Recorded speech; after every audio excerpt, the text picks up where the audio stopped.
And welcome back to Nittany Game Week. The more I talk, the less time for us to break down the Buckeyes. So it's the best week of the year so far to dissect an opponent. A lot of material to go through, Jay. Jump right in and show us what we can expect in the horseshoe. This is the kind of week that as a coach, when we played Ohio State, I had nightmares all week, especially in October. It was like watching Friday the 13th. But let's talk Buckeyes. Let's get into it right now. We've been waiting all week. Let's talk about their offense first by the numbers.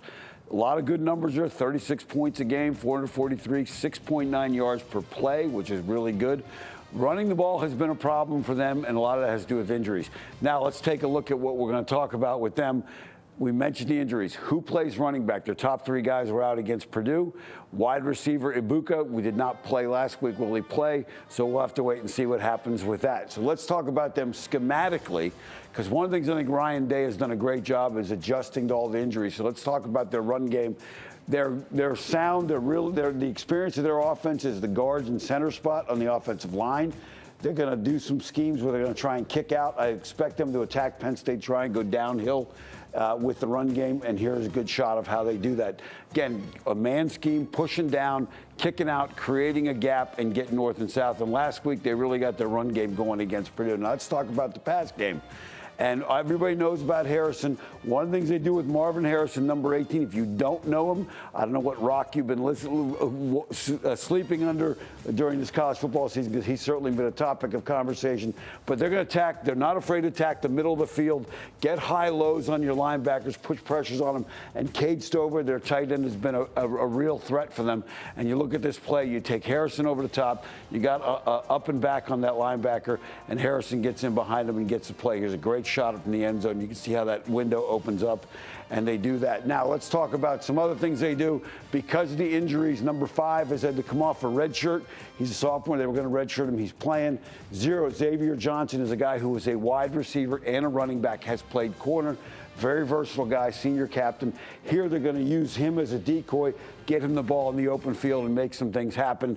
And take a look at this. So they even fooled number 5. He looked like he thought he was supposed to get the ball, but they get it out to Johnson out in the open field, and they get some plays. One other wrinkle that they've done now is a wildcat. Their second quarterback, Devin Brown, they've had some trouble up until last week in short yardage inside the 10-yard line. They bring in Devin Brown, who's a power runner, also a quarterback, bring in more tight ends, and you can see what they do here to get him into the end zone.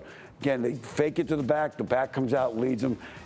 Ryan Day this week said they're probably going to expand that package some more, so look for him to get in the game.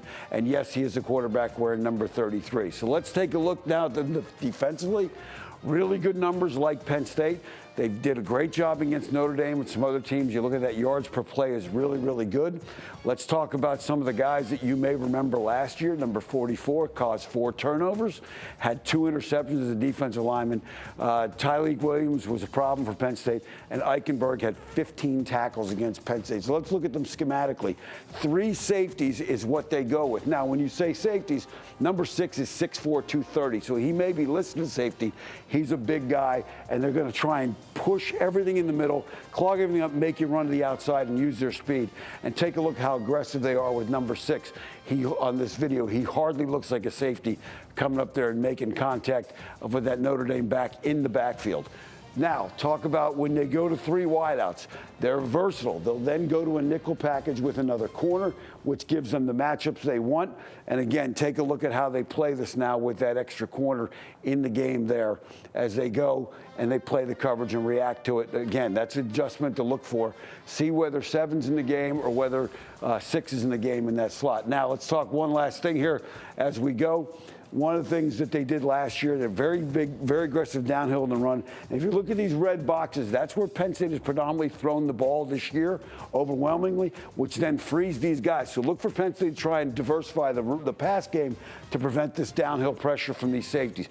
Again, here he comes, hits the back at the line of scrimmage. So going to be an aggressive defense. Big challenge for Penn State. I think Drew Allard and those guys, if they protect the football, will be up to that challenge and hopefully come out with a win Saturday, Todd. Thanks very much. Can't wait for this one. It's ironic Penn State has a QB from Ohio despite recruiting the Buckeyes starter Kyle McCord, who won the Pennsylvania State Championship with St. Joseph's Prep. As for Aller, OSU head coach Ryan Day recognizes Drew as a rare guy who got away from the home state. He's an Ohio kid who had a great career. We already had Quinn Ewers committed to us, and then there was a reclassification, and at that point, he was already committed to Penn State. But a lot of respect for him, for his program, and certainly being from the state of Ohio. He's a very good player.